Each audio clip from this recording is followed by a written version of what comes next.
place à ce que vous préparez depuis des semaines, des mois pour certains d'entre vous, pour cette 12e édition du trophée Thonon-Châteldon. Vous avez travaillé longtemps pour préparer ce concours et aujourd'hui, vous êtes arrivé au jour J pour donner le meilleur et l'essence même de ce que vous avez travaillé.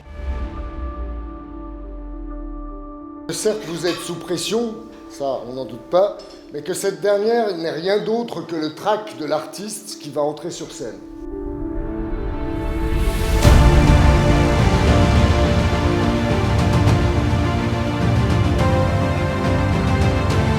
Je l'ai préparé chez moi, en amont, en cherchant des définitions, en accentuant sur les denrées. Ouais. Et aussi avec mon binôme jeune professionnel, on s'est beaucoup entraîné au lycée, donc à mon lycée à Gérardmer. Je passe le bac, donc du coup j'ai approfondi des techniques. C'est une épreuve de commercialisation, c'est-à-dire une prise de commande pour 3 clients, dont un client anglais. Et la difficulté aujourd'hui, c'est qu'on est sur un menu fusion, donc qui mixte à la fois la Bourgogne et le Japon. Donc c'est pas facile, d'autant plus qu'elle va passer du français à l'anglais. Et ça, c'est un vrai challenge. Les difficultés, c'est qu'en fait d'être capable de répondre aux questions des clients, d'autant plus qu'il y a des plats qui sont des plats japonais. Voilà, faut trouver les mots. On va parler de saké, par exemple. On va parler de température du saké. C'est comme très technique au niveau de la prise de commande. En fin de compte, d'être à l'aise devant les clients, de pouvoir prendre une commande, suggérer, donner envie, et vendre en fait les plats de la carte que le cuisinier a pu préparer.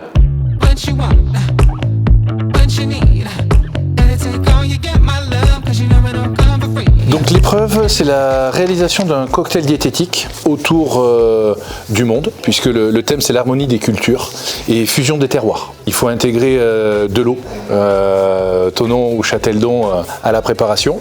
Et chaque candidat en fait a réalisé des perspectives différentes. Là, le candidat est en train de réaliser tout ce qui est préparation préliminaire.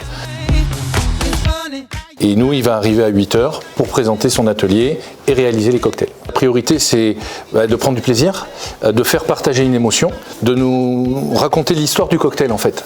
Après, chacun va avoir des techniques qui vont être différentes et elles peuvent être parfaites pour chacun. Maintenant, en tant que client, puisqu'on se met en tant que client et non pas en tant que jury, on veut avoir une émotion, aussi bien dans la réalisation, dans le discours, que dans la dégustation. Et c'est ça qui est important aujourd'hui, c'est l'histoire qui va être amenée autour de ce cocktail. On fait ici un cocktail show, une création de nos élèves qui ont réalisé une fiche technique pour essayer de réimaginer le service du café dans un format apéritif, soit en long drink, soit en short. Enfin, ils avaient la création complètement libre pour essayer de réimaginer la place du café en cocktail au restaurant. Ils avaient prévu en amont leur matériel, leurs procédures, leur calcul de coûts, mais aussi leur choix de produits. Là où on peut se tromper, c'est de se laisser prendre par le temps. On a aussi un chronomètre assez serré, 10 minutes de mise en place, puis ensuite 25 minutes de réalisation, plus un échange qui se termine en anglais. Le cœur du sujet sera le café. Il s'agirait d'être renseigné sur les différents crus de café qui vont être proposés ici. Pour moi, c'est beaucoup du relationnel, rencontrer des gens, des compétiteurs qui ont les mêmes passions, mais aussi des professionnels qui sont vraiment aguerris. Quelque part, c'est nos pairs, donc si jamais on veut vraiment évoluer dans ce métier, c'est le meilleur moyen pour moi de compléter ce qu'on voit en cours, à l'école. Donc c'est beaucoup de travail supplémentaire, mais quelque part, c'est une passion. Donc quand on fait du sport, forcément, on regarde les équipes de sport à la télé, les joueurs professionnels, et on s'inspire d'eux pour devenir meilleur. Là, c'est un peu pareil. Là, on a la chance d'avoir Monsieur Tuisa avec nous, donc c'est quelqu'un que je regarde pendant ces concours pour vraiment prendre les mots, les gestes. Donc c'est vraiment m'améliorer dans ma passion. Aussi, principalement faire plaisir aux clients. On peut très bien avoir une brasserie excellente, comme un restaurant gastronomique excellent. Le plus important, c'est que notre client il arrive et qu'il ait envie de partager un moment avec nous, et que quand il part, la mission elle soit réussie et qu'il ait passé un excellent moment en notre compagnie. L'épreuve du jour, c'est donc un atelier de gestion de conflits. Donc le candidat reçoit 2 employés qui ont une altercation la veille. Il y a une bonne chamaillerie d'entrée de jeu en ouvrant la porte. Sur les trucs, c'est pas possible. Tout le temps. On arrive, on prend à cause du chef, à cause de tout le monde. Là, c'est tout le temps la même chose. Mais non, c'est tout le temps comme ça. On va y aller chacun son tour. Je suis pas au courant de la situation. Vous allez pouvoir peut-être m'éclaircir. Je vais juste savoir les versions de l'un à l'autre. peut-être si vous voulez commencer. Ah bah si vous écoutez lui en plus. Monsieur, s'il vous plaît. S'il me dit blanc, je fais blanc, s'il me dit noir. Mais c'est normal, on change la carte en fonction des saisons tout le temps et c'est pas possible.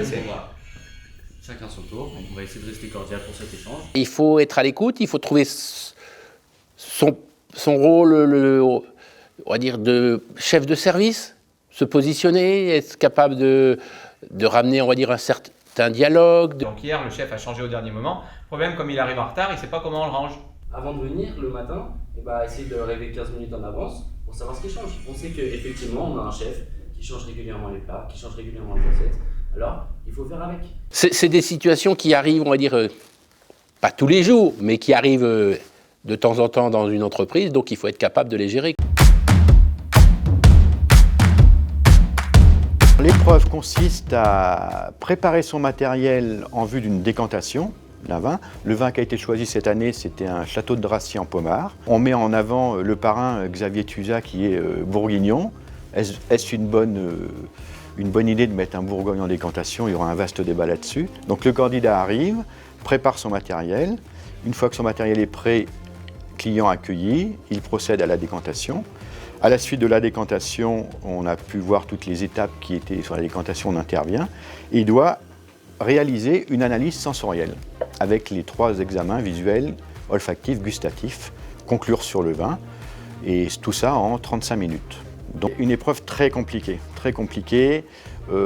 Il faut avoir l'expérience pour, je pense, réussir cette épreuve complètement. On arrive à avoir des petits pièges à éviter, rien qu'une mise en place déjà est compliquée. Le fait de verser la bouteille dans la carafe, il y a une technique à avoir pour pas en mettre partout sur le guéridon. Et puis après, comment on peut arriver à analyser un tel produit avec des étapes qui sont obligatoires, dont on doit avoir tous les éléments d'ailleurs pour comprendre cette analyse sensorielle. Sur des accords mets et vins qui sont toujours un petit peu judicieux ou non, on est sur tous les accords possibles avec du poisson, de la viande, des fromages, des sucreries, avec le même vin qui est le pommard.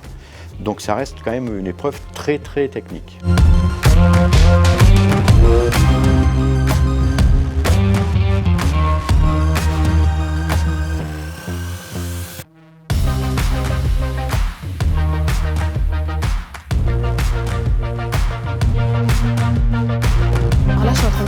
En place pour le service de cet après-midi, donc pour la table de 4 et la table de 2. Donc je vérifie la propreté des couverts, des assiettes à pain.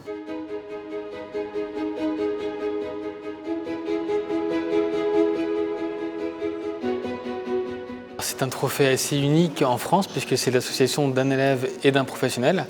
Et c'est ensemble qu'ils vont bâtir la créativité pour les épreuves, qu'ils vont aussi interagir ensemble pour le service. Et puis voilà, se mettre dans des situations du quotidien de la restauration. Donc oui, c'est en ça un concours unique. Ce qui peut vous faire gagner, c'est surtout l'envie de faire plaisir aux autres. C'est comme ça qu'on gagne un concours, c'est en faisant plaisir aux autres et en ayant ce sentiment de générosité envers les convives. Après, ce sont des situations bien sûr pas naturelles. Vous avez des jurys qui ont un bloc, un papier, des notes. Mais il faut quand même faire abstraction de tout ça et s'imaginer que vous êtes dans votre restaurant. Si vous y arrivez, en théorie, ça passe.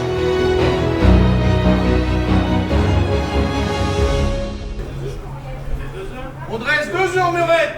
Oui, chef. Allez, assiette bien chaude dans le four à la pâtisserie. Oui, chef, c'est fait.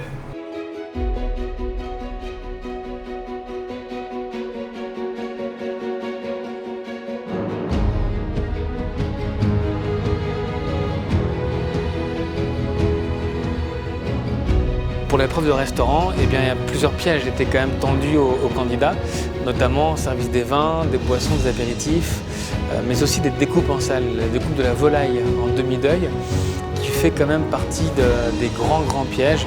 C'est aussi une spécialisation et surtout une scénarisation du métier de maître d'hôtel. Et là, effectivement, on a vu des différences assez nettes entre les candidats. Bien sûr aussi le flambage d'un marc de Bourgogne sur le dessert. Donc effectivement, c'était la bonne température, le bon dosage. Et ça aussi, c'était une gestion assez importante.